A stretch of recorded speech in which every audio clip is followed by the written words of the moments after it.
All right, welcome to today's Southern California Chapters meeting. We're really excited about it. We're just amazed and very pleased at the turnout and our panelists and what we have coming up, so we'll get right to it.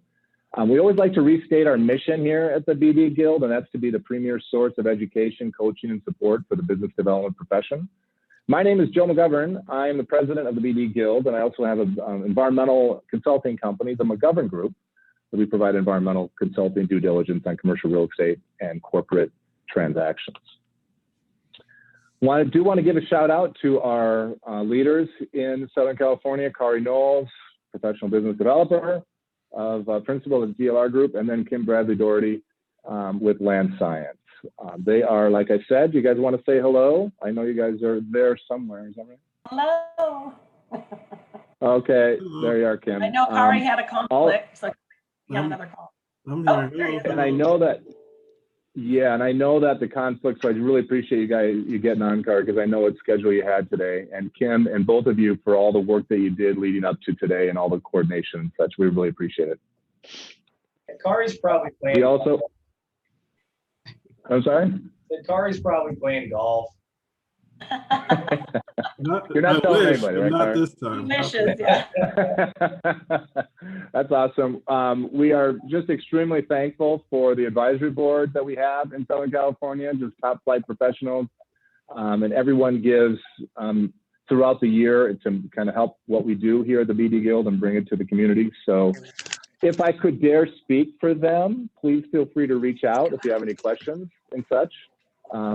About what we're trying to do and their role, and just any thoughts and ideas. Again, thank you to the advisory board. We're just very grateful. Objectives, real quick. We are an organization for the BD profession, yes, but we're really want to bridge that gap between business development and operations because sometimes they can't be aligned. So really, our overall objective is to help teams become better aligned and more efficient in their business development, investment, and execution, and return on investment. And we want to advance the profession through these education and meetings and networking opportunities that we post throughout the year. It is a membership organization. So like we talked earlier, that we have some new folks on the call that just joined up. So we want to say thank you. If you're members, we want to say thank you. What's exciting about today's meeting, I think that we have a lot of first-time exposure folks to the BD Guild. So we believe that the membership brings great value in addition to the reductions in event prices and the networking and such. So we want to build up our membership. If you have any questions, you can sign up online at thebusinessdevelopmentguild.com. That +1 meeting registration is that we want to bring our operational teams along with our meetings. Really in a perfect environment. We have half operations, half business development folks in our events. So the +1 can be really a floating meeting registration within your company that one gets at member prices. And just one little note about the member prices is that this year we're kind of doing a little bit more of a delta between the two to kind of show the value. So we do have a quarterly BD quarterly newsletter that we highlight what each chapter is up to and news and events, and that comes out quarterly.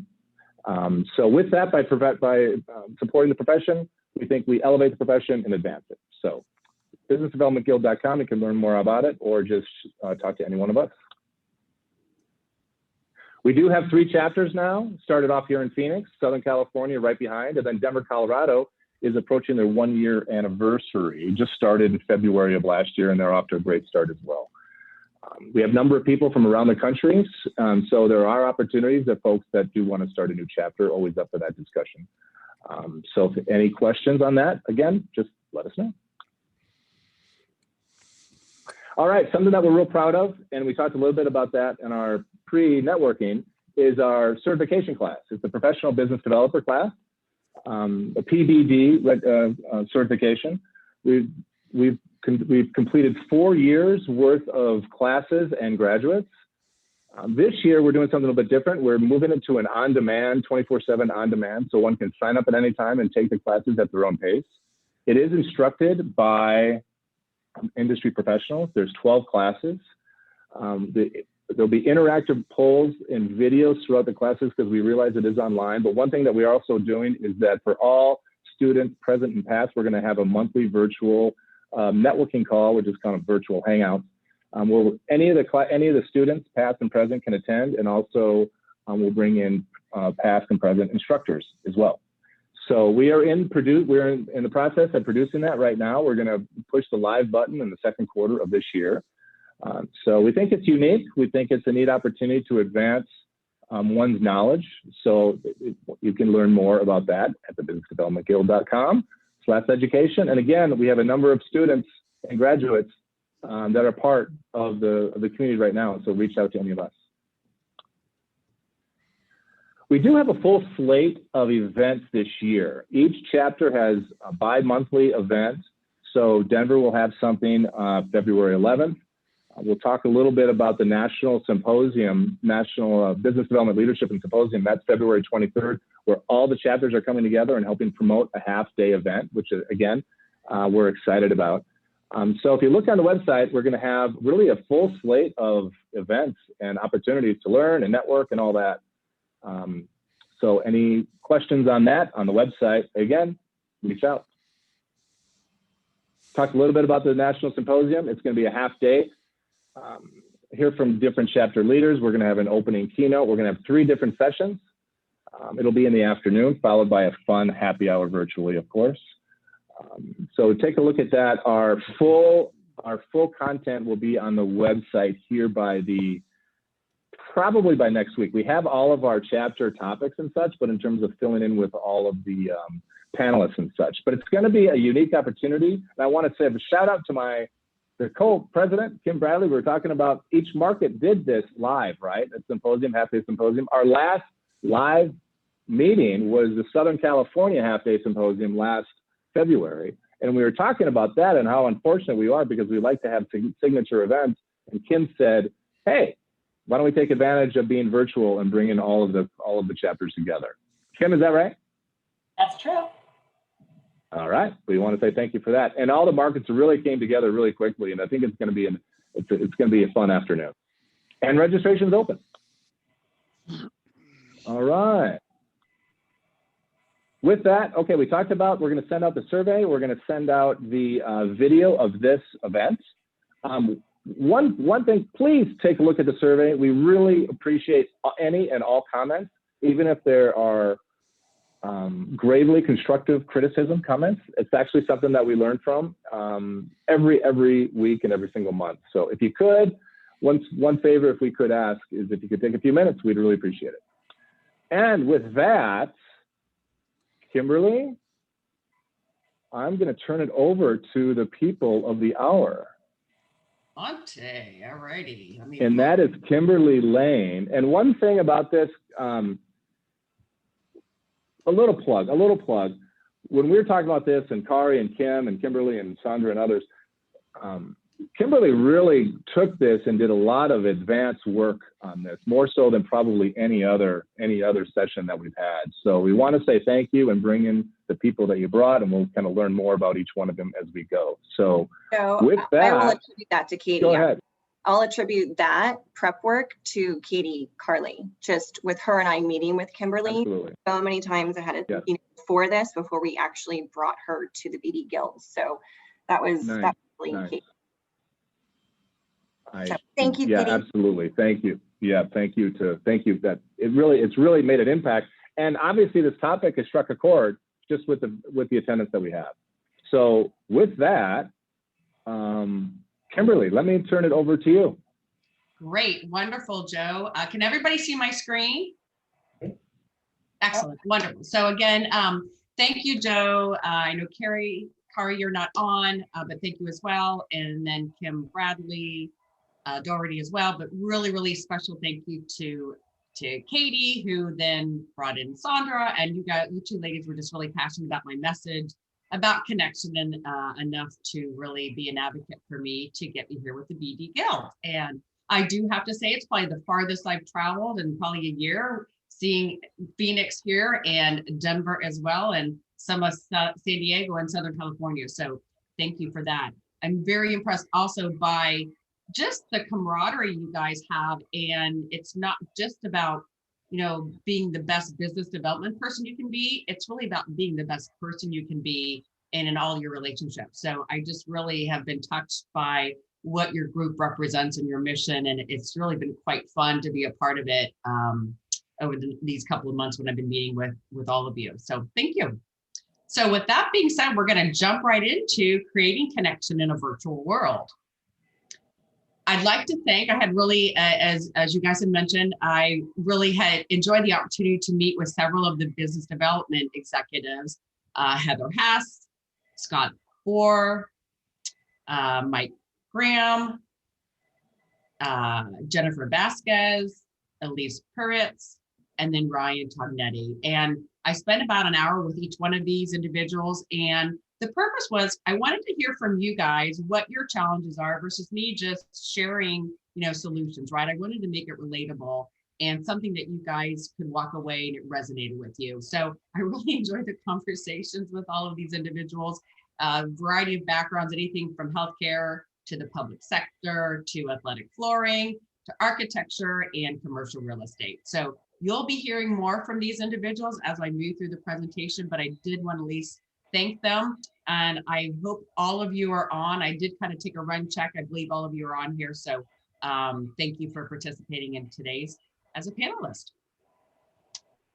So it was common in all the conversations, and no surprise, as business development executives, you missed the trade shows, you missed the happy hours, you missed the cocktails, you missed the dinners, sporting events, and just that human connection. And, I think as a consensus that we all can say, digital interaction is no substitute for true human connection, right?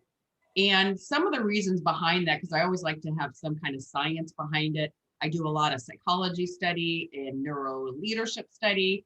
But you're dumping energy into an inanimate object, i.e. the computer, right? And what happens, I like to call it the seventh sense, is when we're in person, there's an energy exchange that appears, or a chemistry exchange that appears. And sometimes you think about, wow, that person really uplifted me. I like their energy, or, they really were draining to be around. So you're having more of that draining experience when you're working with the computer, if you will, because it's not responding back and giving you that reciprocity, right?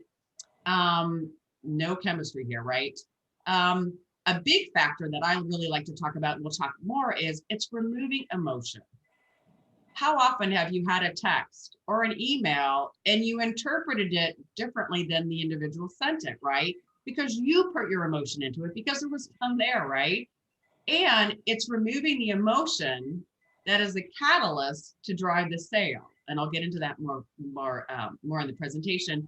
And emotion is what drives the connection. So that's why it's so difficult to create connection in this virtual environment. A couple of you commented on, it's just the communication's difficult. It's hard to decide when you want to speak up. You feel like you're interrupting somebody. You've got to have these pregnant pauses. It's just not a natural flow. And then add on top of that, you've got the time delay, right?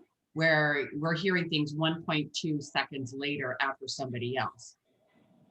And statistically, in some of the studies I've been reading, it's really a subconscious block to our ability to connect.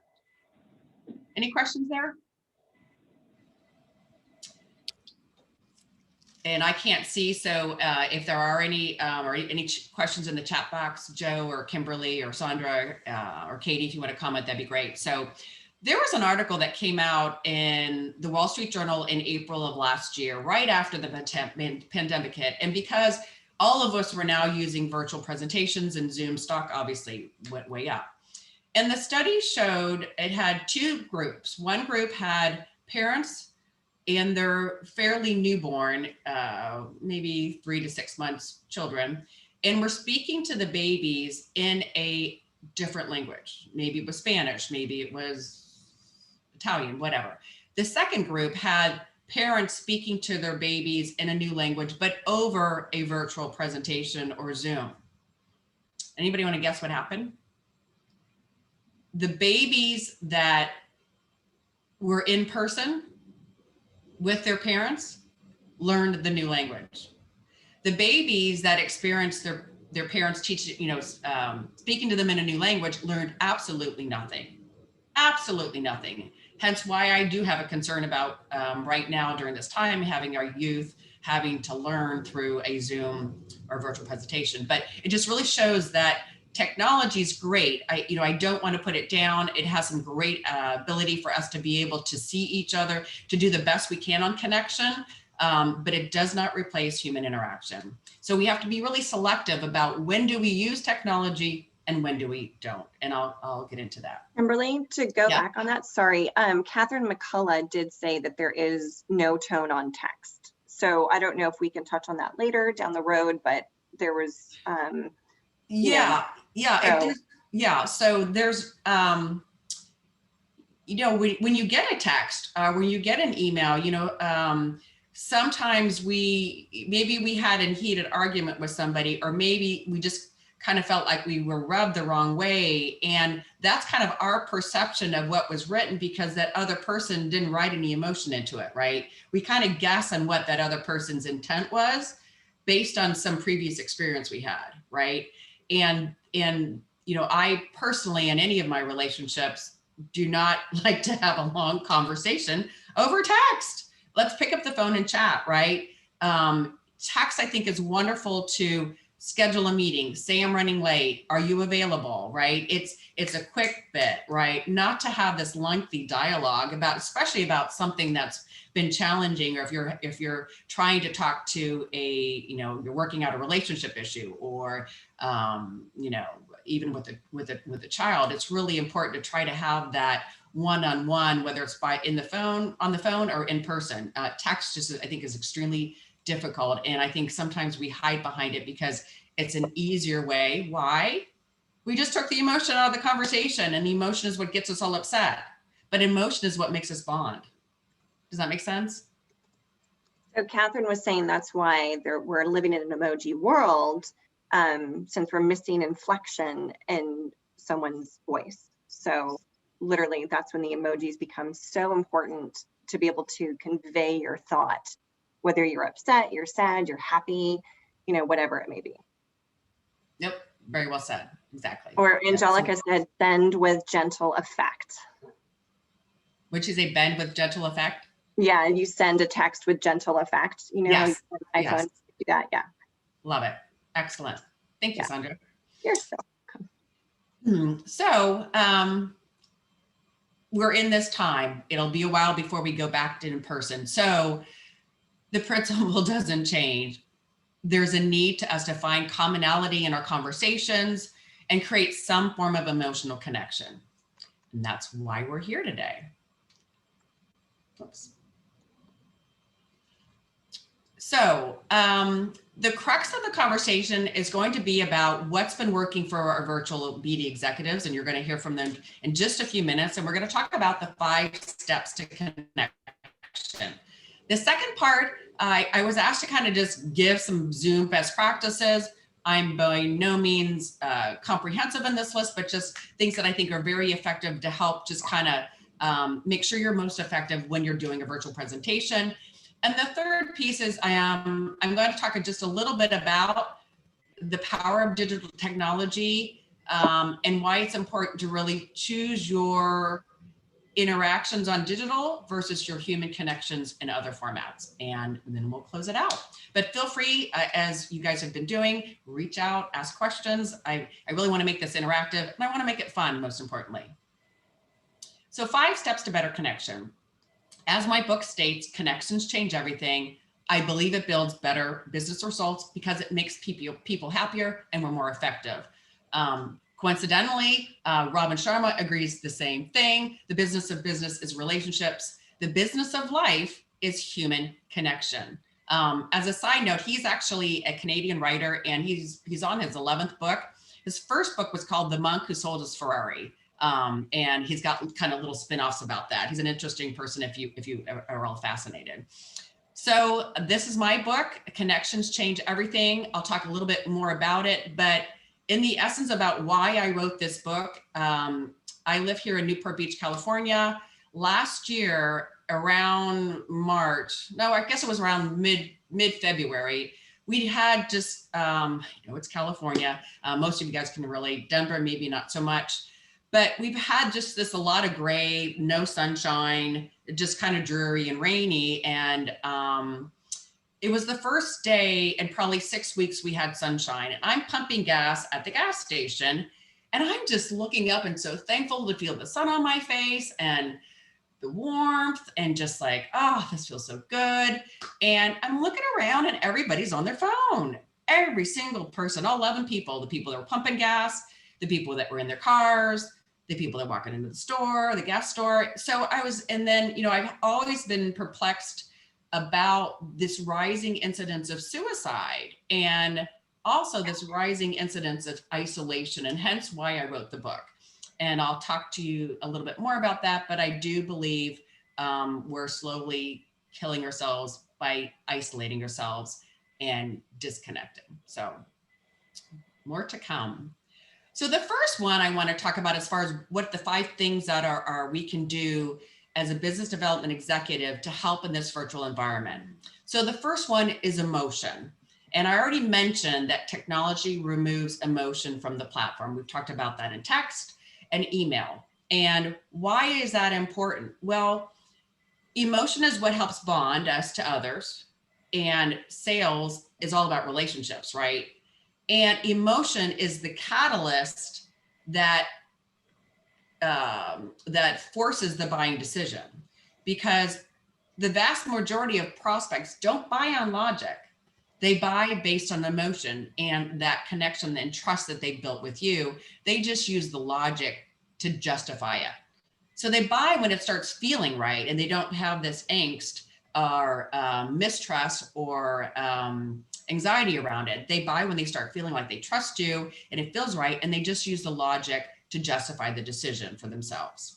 It's kind of like, you know, when you're buying a car, you think about, oh, I'm going to feel great when I'm in this car. I really like the sales guy. He's really buttering me up, he or she, whatever. But then you use the logic, well, I'm afraid I might not ever get this color scheme again, or gee, you know, it's a great deal, the price seems right, etc. So it's really, we really tend to gravitate and buy based on a feeling response. Any questions on that? Okay, so the question becomes, how do we put the emotion back into the thing you've been waiting for, right? So let's first start off with our first BD highlight will be Heather Hess. She's in market development for Dempsey Construction, and she's been developing long, strong relationships for over 15 years. Heather, would you just kindly share with us what's been successful for you as far as how you've been able to put a little more emotion into your relationships in this virtual environment and essentially turning a cold prospect into a warm lead? So I'll turn it over to Heather. You guys all hear me? We sure Hopefully. can. Okay, good. Thank you so much for having me. I appreciate it. I'm new to San Diego. It's been kind of a weird year for me. I actually moved literally like right in the middle of COVID. So a little bit different for me, but I think that what's helped me the most just during this time is really leveraging a lot of the corporate clients that I have been reaching out to and really utilizing my LinkedIn. I think it's a very powerful tool, and it definitely has opened a lot of doors for me. One thing that I think has been different for me just during this time, because I don't know a ton of people here. Again, I've been in Sacramento for over 18 years. And so, you know, coming to a new city, a new market, a new company, all the while virtual has been very challenging. But I think that one of the highlights, and I'm sure you all do this, it's nothing, you know, rocket science, but, you know, just kind of going that extra step, going that extra mile, doing a little bit more research on who you're reaching out to, who the company you're reaching out to, you know, what their role is, where they went to college, you know, just kind of trying to have that personal touch, I think has been really successful for me just in this short time since I've been here. You know, we all build great relationships, and everyone who is in this group, I'm super impressed with all of the people here, and I'm very happy to like be in the cool club. But I think that, to be honest, especially me, like I said, just kind of going that extra mile and really researching who you're talking to, really knowing what their markets are and what they really do has been very beneficial for me. Thank you, Heather. Yeah. So what she's trying to do is she's trying to find that commonality with her prospects, something that she can hold on to. That's a common point of interest. Trying to get someone to kind of, because when they think about a memory where they went to school, they brings up emotions around it, right? So if you can actually create some kind of emotion in the relationship, that's what you're trying to do when she's trying to dig around and find something of common interest and kind of a touch point. So thank you, Heather, for that great scenario. So, and sorry about my PowerPoint jumping around. My computer is a little fuzzy today. So thanks, Heather. So next, the next piece is shared experiences. And I like to use this kind of analogy. It's kind of like dating, right? So when you're dating, what do? You have common experiences. You go get coffee, you have lunch, you go to a movie, you cook dinner together, you take a walk on the beach, you ride bikes. You're always looking for something to do together, right? You're looking for a shared experience. Then what happens? You get married, you check the box. Now all of a sudden you're working late, both of you working late, then you got the kids. And so you kind of start wondering why we grow apart in those relationships, because we're not sharing common experiences anymore. And that's why creating moments where you can have common experiences that are sharing sensory things. So when you think about when you're sharing even coffee, you're in a cafe, there's a unique atmosphere, there's smell of the roasted coffee, there's the warmth of the coffee, there's the warmth of the fireplace, there's the music playing in the background. You guys are sharing many, many sensory moments, right? So it's really important for any relationship, especially when you're developing one with a prospect, is to try to create as many shared sensory experiences as possible. So, I just talked about, a relationship, and when you're not sharing experiences, you tend to grow apart, right? Hence why do we think, affairs occur in the office? If we think about it, you're working late with somebody or a group of people, you probably have a challenging project. So there's a lot of stress involved. There's frustration involved. There's probably even some discussion and arguments, it gets tense, but then you win the deal or you complete the project on time. And next thing you know, you're out at happy hour drinking, and then guess what happens, right? But you've just gone together through this up and down of emotions, from frustrations to stress to, distancing, whatever, pressure, all that stuff. And then you've got the euphoria at the end of achieving the goal together, right? So you kind of want to create, not the negative portion of that, but you really want to create those positive shared experiences that are really surrounding your sensories, the meals. That's why, so many of us are missing that shared experience of meals, happy hours, sporting events, and sharing the same space because you've got that whole chemistry. So does that make sense for everybody? So with that being said, our next BD highlight is Scott Gore, and he's going to share, actually I should introduce him. He's Executive Director of Wall to Wall Sports, and he sells and installs athletic services.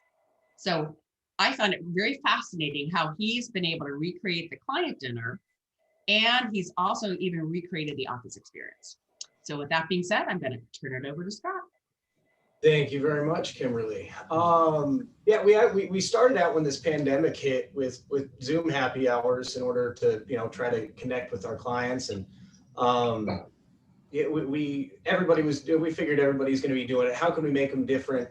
And so we brought in a sommelier. We would send out wines. We brought in a sommelier to go over the different wines and all the different notes that are in there. But it was very, very relaxed.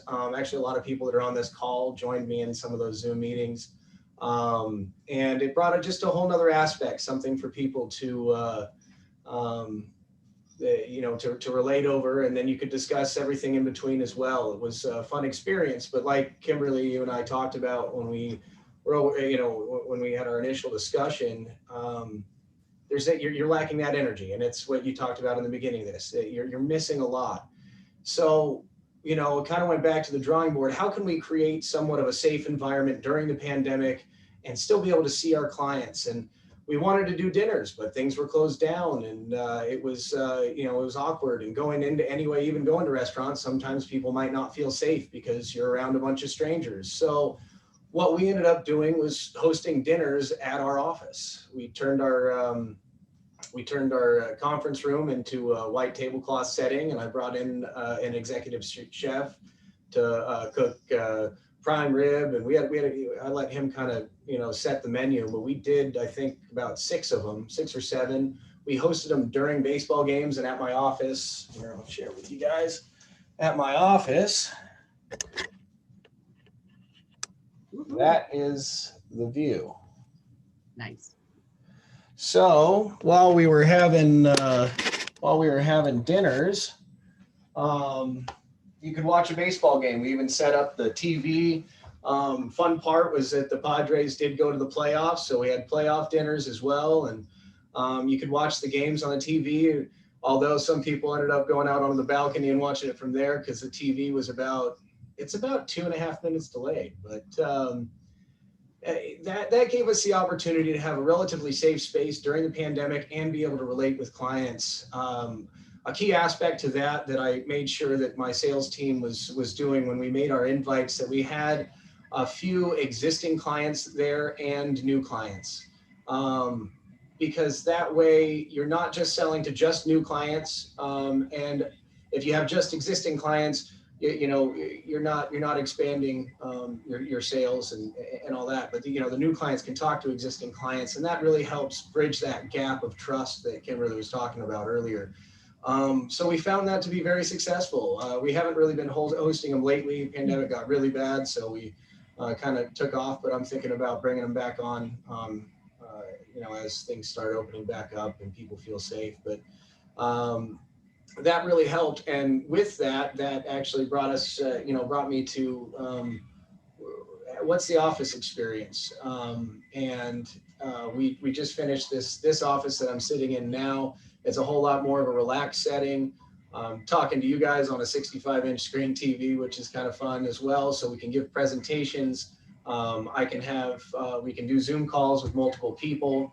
And there's also a bar in here. So, that helps. But it's very important for everybody to be able to have that interaction. And we're fortunate to be able to facilitate things like that. And a lot of places do have, nice offices as well. And it definitely helped us through the pandemic to be able to reach out and have those experiences with our clients. So.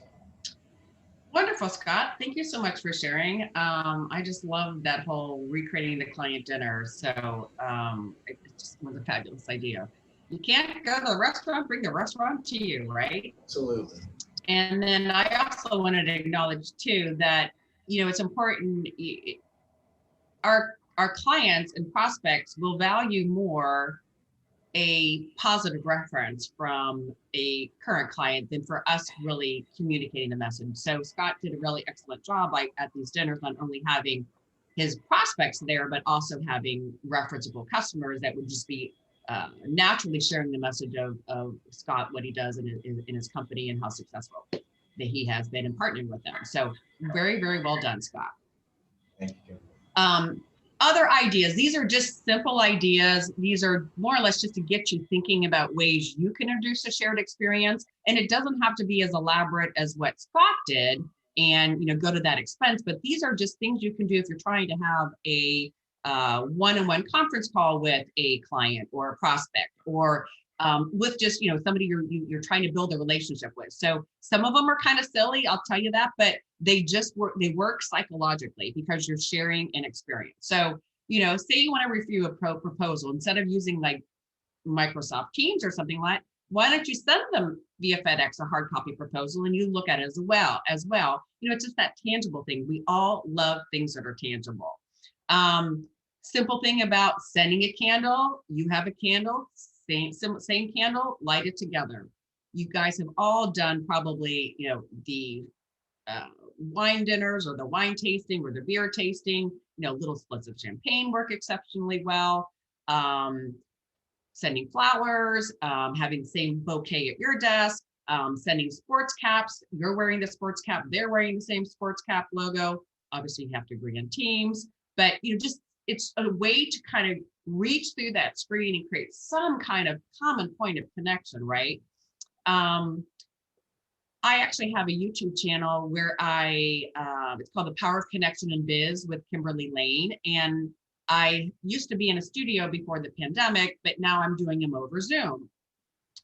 And I was interviewing a Navy SEAL, and we did the initial introductions. I welcomed him to the show, and I was just fascinated because behind him was this really big logo.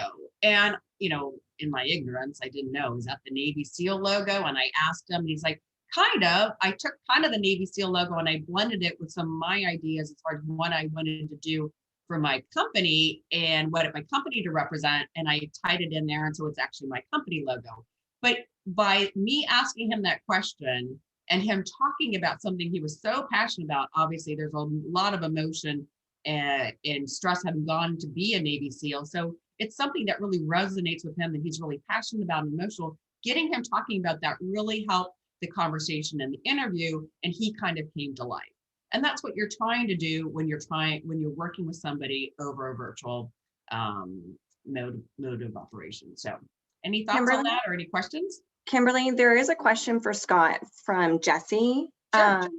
So Scott, did you get any pushback from any invitees regarding COVID concerns?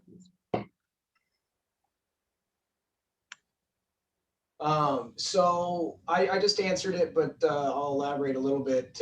We didn't actually. I think the experience itself, especially during that pandemic, the time we started was around August doing the dinners. And at that point in time, I think everybody was just so sick of being confined to their house. They were sick of not having that human interaction. And on top of it, being able to go watch a baseball game when all the stadiums are closed, nobody could go in.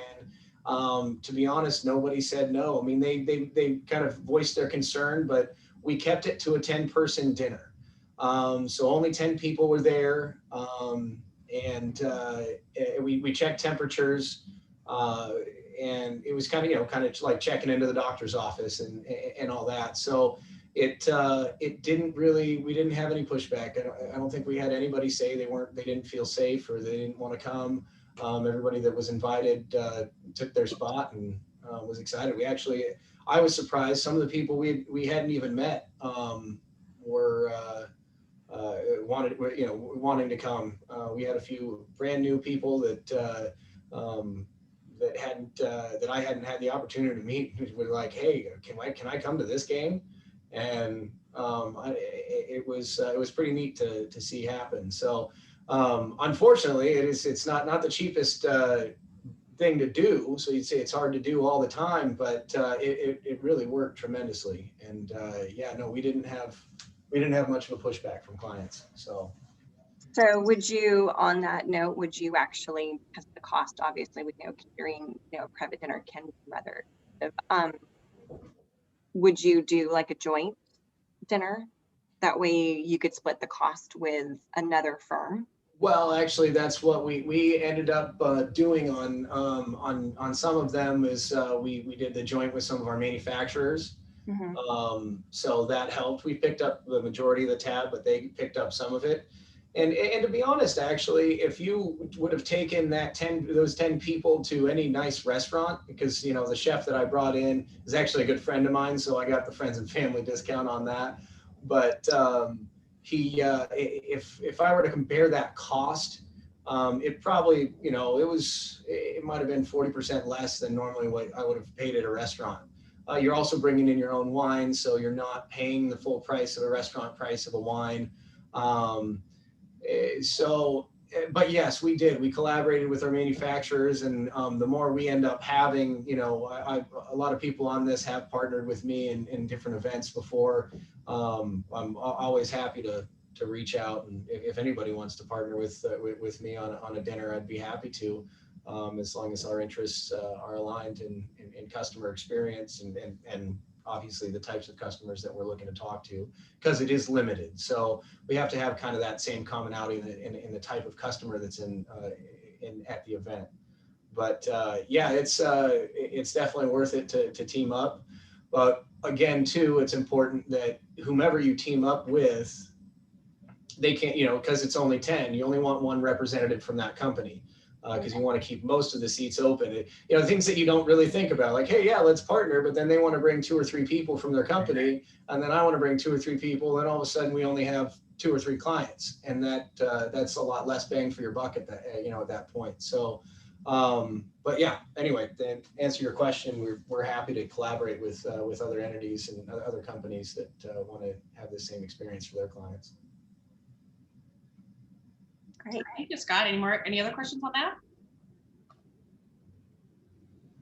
Wonderful. Great. Okay. So the third way to create more connection in a virtual environment is creating shared space. So Mark's not on this call today, but I did want to acknowledge that I had a great conversation with him as well. He is principal of WLC architecture firm. And it was an interesting scenario with him that because we're all in lockdown, he was still going to the office, right? And he was still having his people come to the office. But was really interesting is, as most of us, if we're going into a public space, 1, we're wearing a mask, and 2, we're at least 6 feet apart. So even if they came in to have a conference meeting with a client who was virtual on a big screen, they were sitting at the big conference table, 6 feet apart with their mask on, which feels very sterile, feels very awkward, and feels extremely disconnected, right? So how do you kind of help with that scenario too? And so obviously the technology has really bumped up as far as what do we have access to help collaborate and to kind of be in something together with somebody else. So I'm by no means an expert on all of these. These are just merely suggestions. There's probably even some more out there, but just some tools you might want to consider if you're trying, even in a remote environment where you're not in the office, you want to try to pull people together. So Slack, for instance, mural.com, Mentimeter, which is actually interactive PowerPoint presentation when you're doing presenting. It has a lot of polling and things of that sort. Obviously, everybody's familiar with Microsoft Teams. Loom, which is something relatively new, where it's for internal organizations. It's actually, you're able to, instead of texting and an internal platform, you're able to create videos that you can send out to multiple people. So some new technology down the line that we're not, unfortunately, we're not going to be going back to in person 100% probably ever. It's going to be a hybrid model. So a lot of these tools will come into play to help create some kind of collaboration, getting people not only on the same page on the mindset, but actually trying to get them on the same page almost physically as much as possible. Any questions on that? And then the 4th piece is accessibility. How many of us find we have a little more time on our hands because we're not driving to the office, we're not driving to a client meeting, a client lunch, a prospect happy hour, whatever, right? And probably for most of us, we're usually in the same room a long time, more than 8 hours a day, or most of our day, right? Same environment, same space. And I think, like, at least for me, I'm looking sometimes for something to distract me versus whatever I'm doing on the computer, right? Or another presentation, etc. So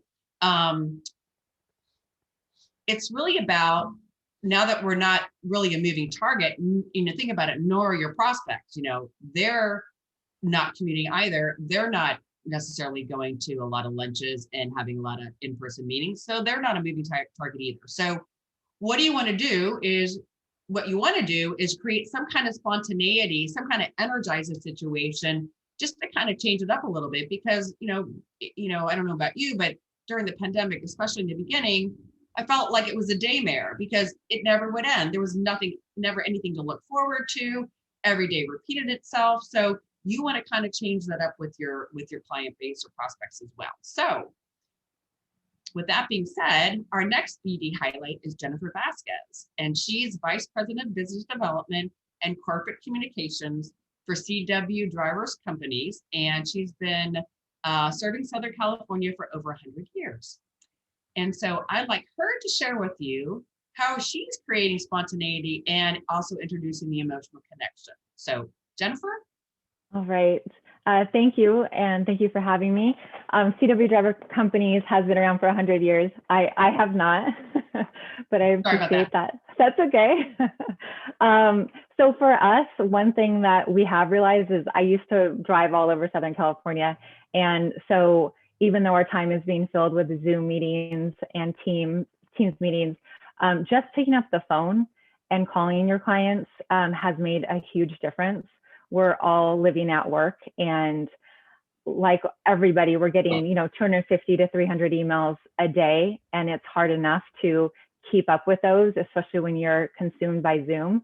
And so it has been nice to call on a Tuesday and have them pick up. And I think in most cases, they welcome it. It's a nice change of pace. You're not on a video screen. They can walk around, they can go outside and talk, and you end up finding out more than you would if you just sent an email, or that phone call leads to, you have their cell phone now, you can now text message them, then you get on a Zoom, and because they're at home, you get a lot more insight into their personal lives. They let you in a lot faster than they ever would if you're just emailing them. So that's the biggest thing. And like Scott said, we teamed a lot in the beginning on wine tasting and whiskey tastings and cahoots games and things like that. And that was great too. It just created a relationship that was stronger than we could have done it otherwise. Instead of, 4 different meetings to develop a relationship, it took a phone call and then an event, a virtual event, and maybe a Zoom with the team. So I would always think of calling. It'll save you a lot of time. Jennifer, thank you for that. And my apologies.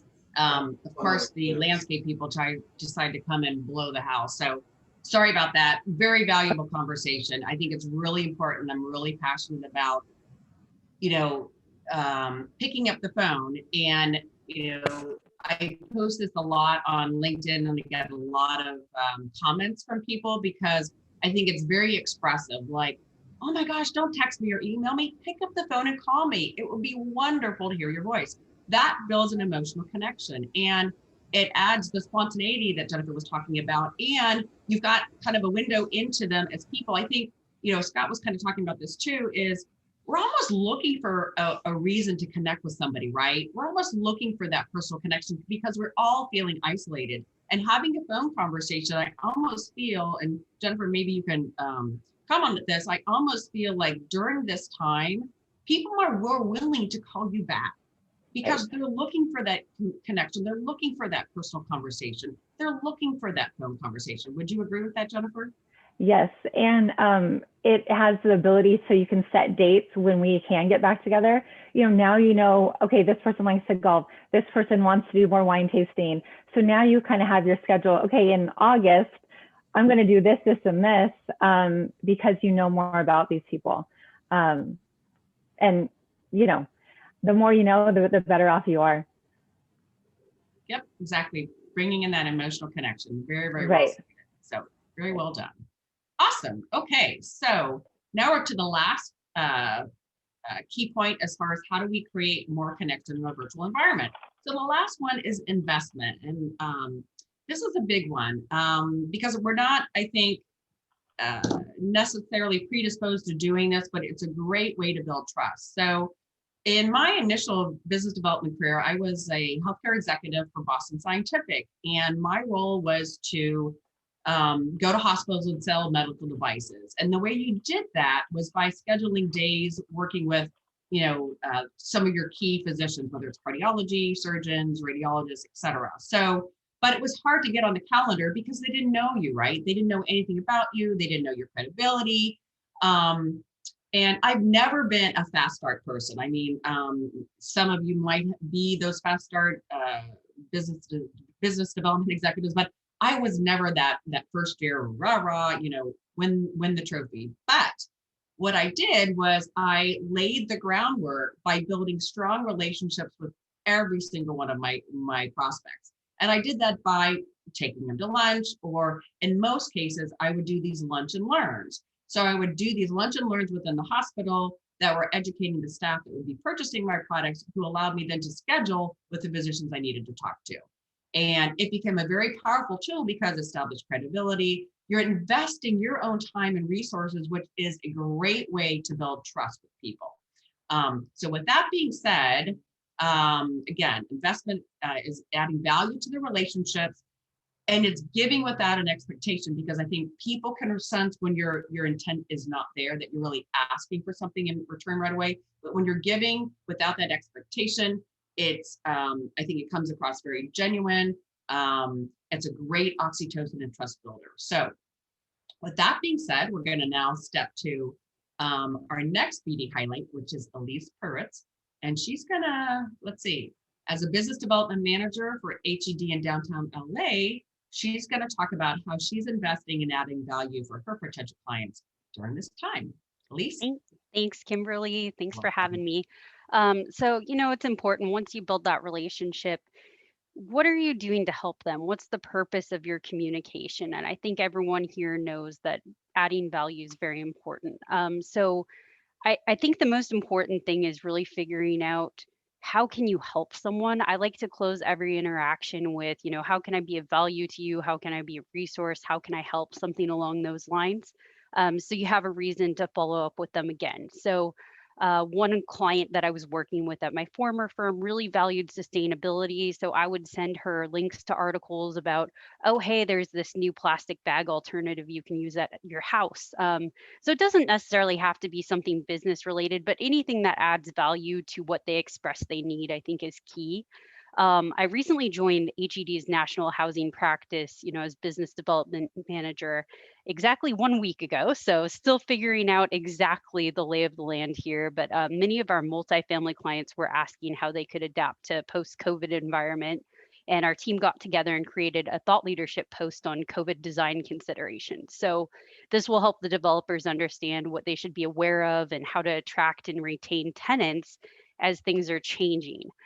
So anything like that, just kind of listening to your clients, understanding their needs, and genuinely following through and being a resource, not just saying you want to be one, but actually providing what they need, has been really helpful in forging relationships now, especially when everyone needs to be a little more intentional with their time and you're stuck staring at screens all day.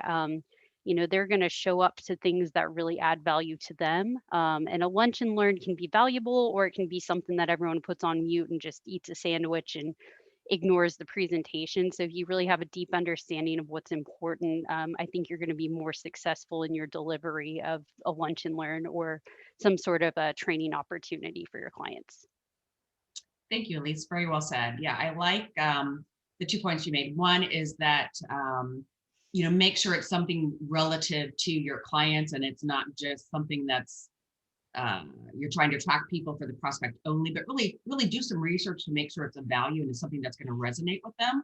And then number two, I like the fact that you also mentioned it doesn't have to always be business related. We're all human, we all have personal lives, and sometimes that actually can be a stronger way to start connecting if it's appropriate on whatever we suggest on a personal relationship. So thank you, Elise. Thank you. Next up for our BD highlight is Ryan Tagnetti, and he's pre-construction manager for education and healthcare. So he's going to tell us a little about how he's investing in his clients and adding value. Ryan? Yeah. Hey, everyone. This is my first BD group meeting, so it's nice to meet everyone. So how are you investing in your clients and adding value? One of the things we do, because we do like 90% education, K through 12 through community college and UCs and CSUs. A lot of the school districts have local bonds, so they have to go way before they even have money. They're going to the election process and they have to pass local bonds. So we'll reach out to a lot of our clients around the area that we know, or people that we just know are going to be going for a local bond, and we'll help them through that process, whether that's providing marketing data, phone banking, donation and sponsoring the bond for mailers. We do anything we could possibly can. An example of this is San Jose City College. They were going for an $858 million bond this year. And it's not a good year where you can't go out and walk and drop off signs and ask people and get some interaction. But what you can do is phone banking. So I volunteered to do phone banking. I don't know if any of you have ever done that. It's probably the worst thing ever to do on this planet. You're basically like a call center calling people and saying, letting them know about the bond and whether they'd want to go after that, whether they would support it or not, so that the college knows if they have support or not. And it's kind of like a polling mechanism, but it's also letting the community know. But what this does is that bond wasn't successful, but there was no future project yet at that time. But if they do pass their bond, you build that lasting relationship, that co-working together without even having a project. You're helping them, support them to be successful in that bond, so that when they do have future projects 4 or 5 years down the road, they think of you. Hey, Ryan helped me out with this, and he did something that's absolutely god awful that I would never want to do, but he helped with that. And so that's one of the things that we do to add value to our clients. I love that, Ryan. It's really a great story, and it just shows about, it's obvious he's doing this out of his own goodwill and adding value to the client. There's no expectation whatsoever, but he becomes the name that they remember when the bond does get approved and they have a need. So thank you so much for sharing that. Great trust builder. So in summary, again, thank you, panelists. Really appreciate the time you put into being a part of this today, and also having spoken with me prior to this. So thank you, everybody. So in summary, 5 steps to connection are, again, find a way to put the emotion back into it, right? Because technology takes it out. And emotion is so imperative in order to be able to drive the sales process, because people buy an emotion and it builds that connection.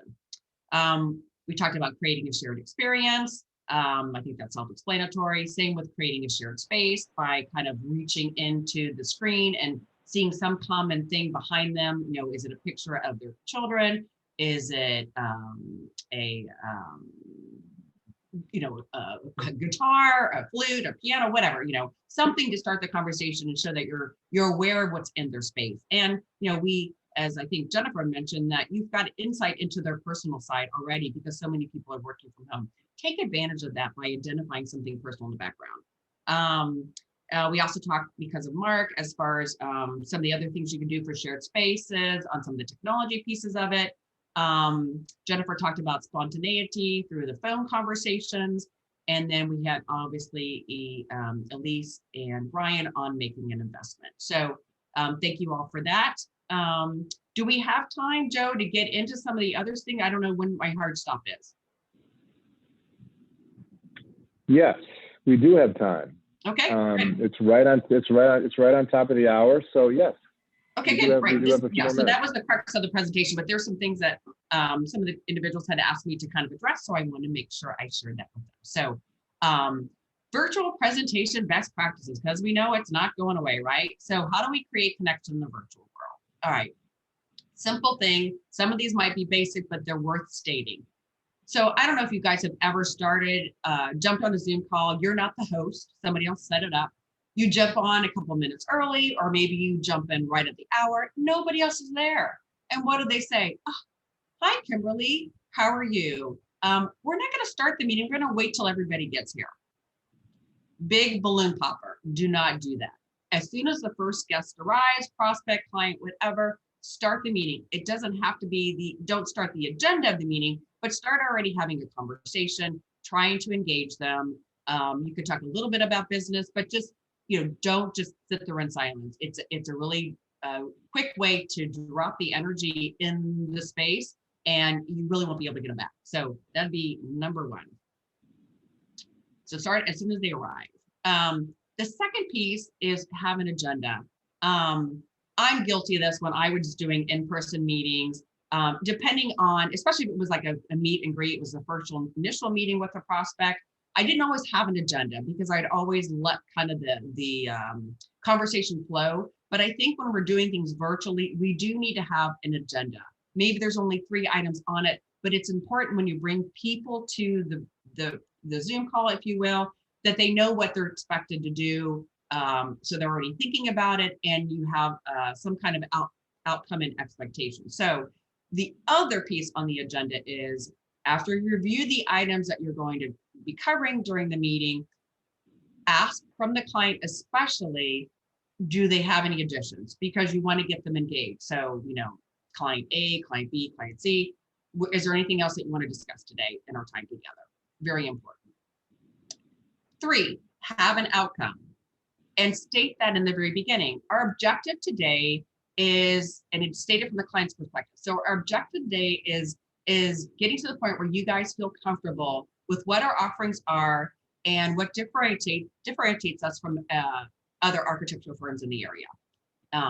Would you guys be okay with that? And they agree to that. And then also acknowledge when the meeting is supposed to end, because probably, I think you guys have had this happen, 15 minutes before the meeting's end, where you're going to discuss whether you met the objective or not, the key decision maker leaves the room and you're left with empty space and not really coming to what you needed to do in order to accomplish that meeting. So, make sure you're kind of noting when the end time is, and say 15 minutes before the close of the meeting, we're going to discuss, whether we met the objective, and talk about any objections or anything else we need to add clarification for. So that's an important, so you kind of have set the stage, timing set, the key players are going to stay in the room, and you can get your outcome and actually have a result, and everybody walks away feeling pretty good, including you.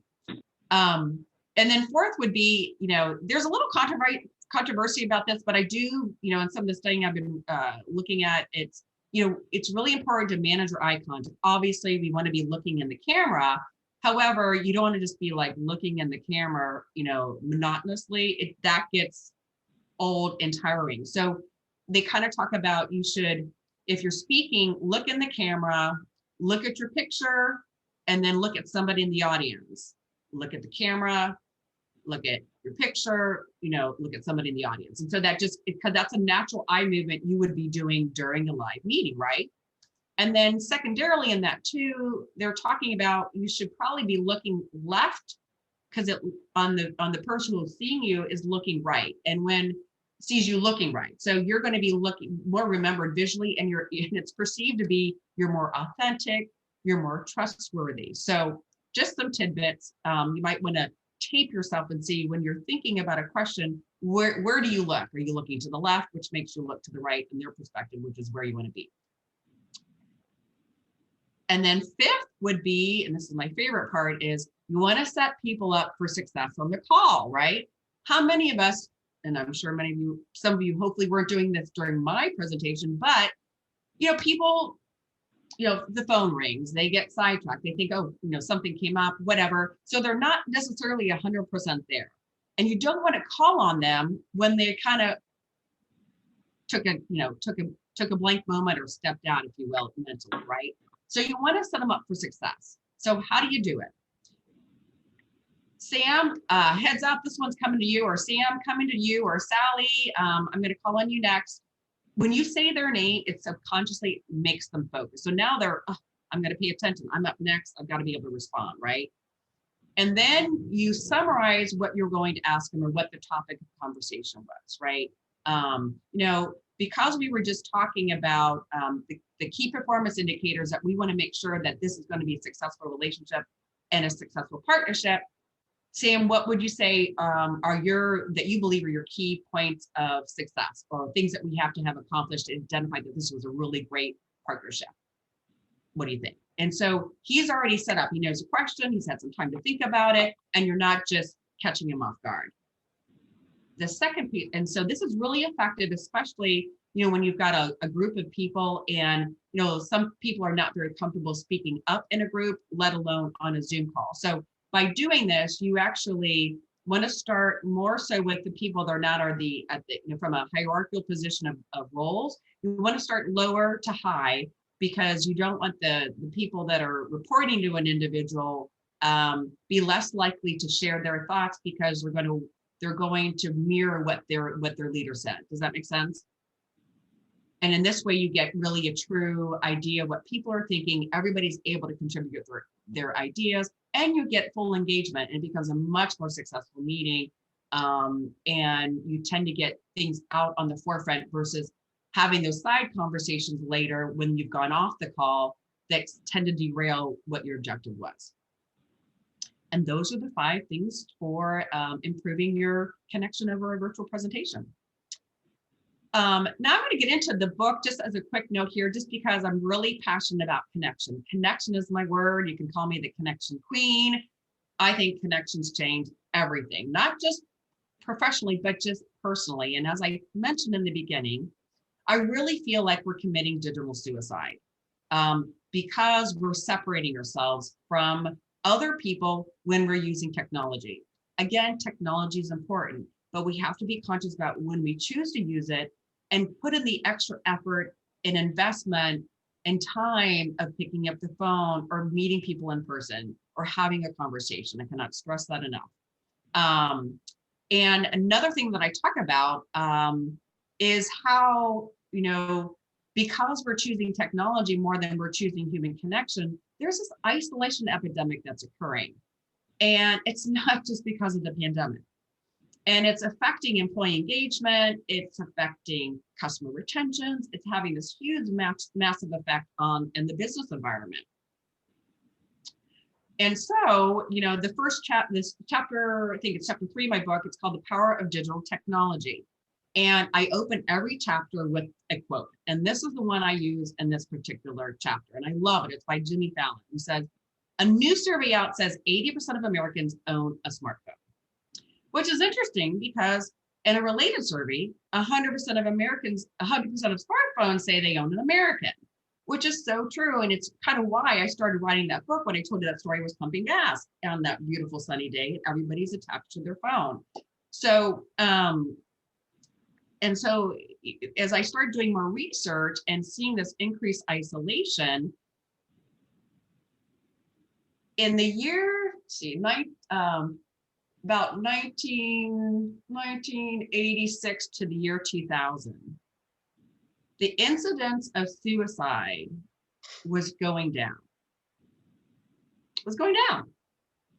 And from about 2000 or late 1999 to 2014, the incidence of suicide was going up. In fact, it was up by 30% and running at an all-time high and continues to do so. And as I started doing more research, because I had a hunch about this, coincidentally, that's when the internet was developed and that's when smartphones became proliferated as far as many people who have a smartphone. And I really do believe that, it's causing this isolation, it's causing this depression, it's causing these incidents of suicide. And if the more people use technology or use Facebook as a community, the less likely they're going to use engagement. And so that's going to affect your relationships in the workforce too. So I can go on more about that, but here's what I think is kind of interesting. We are all slowly removing our human touch points. We've been doing this before the pandemic, right? We are choosing self-check-in, self-checkout, and ordering everything on Amazon or whoever can ship it to us, right? We're already doing that, right? And I think some of us are frustrated with the pandemic because that's the only choice we have. We don't have the choice to go out and do anything else, but we were already kind of leaning in that direction before, right? And so it's just something to think about, something I want you to think about when you're choosing to do something because it's efficient or when you should do something differently in order to build more connection. That's all I ask. And as a business development executive, when you choose human connection over digital interaction, I think you're going to see if you're conscious of that, you're going to see better business results. So what I do when I'm not speaking is I have a business called the Kimberly Connection Company, and my logo is improving connections everywhere, because I'm really passionate about the importance of connection in our relationships, and more importantly, the connection with ourselves and creating a joyful life and being successful and being happy. And so, a lot of the things that technology does, especially for our younger generations, it removes the ability to really be present, be a good listener, have a high empathy and emotional EQ, be able to have difficult conversations with people You know, if you're trying to have a difficult conversation with somebody over text, what happens? They don't respond, they swipe left, they delete or unfriend you on Facebook, right? Not a solution, right? So I'm trying to bring more empathy and human relationship and consciousness back into our environment. And so I work with leaders. I consider myself a leadership and engagement coach and consultant. And I put the engagement piece in there too, because I work with leaders because to me that has the highest impact in changing the world because they're leading others. And if I can get leaders having better connections with their employees, we're making an exponential growth factor as far as improving connection and joy. But I also work with individuals who see that they want to have more connections in the relationship, or they want to connect first better with themselves in order to have better connection in the relationship. So that's kind of what I do when I'm not having the opportunity to speak at the BD Guild and engaging with all of you today. And then finally, I'll just leave this with you as my gift to you. You know, first, I'm offering a personally signed copy of my book, Connections Change Everything, and a 30-minute session for you to have an open, confidential discussion about, are there ways you want to improve your relationship, whether it's with yourself, with a spouse, or at work, or, you know, just improve your social skills from building empathy, being more vulnerable with your clients. Are you running from conflict a lot of times? You know, these are things that if you start empowering yourself to be able to have those right conversations, you're a happier person and a more successful person. So for you guys, it's $50 for those 30 minutes plus my book. And you can reach me here at kcc@kimberly-lane.com. And Joe, I don't know if you'll be sending out my contact information at the close of this, but would love to hear from you guys. Would love to help in any way that I can. Again, thank you to this wonderful panelist team, Heather Hess, Jennifer Vasquez, Ryan Tagnetti, Scott Moore, and Elise Puritz, and Joe, and Kimberly, and Kari, if you're around. And then especially, again, thanks to Sandra and Katie, especially for bringing me to the BD Guild. So any questions, I'm here. I can hang for a little bit. But again, thank you, everybody. It's really been a joy to be able to speak to you today.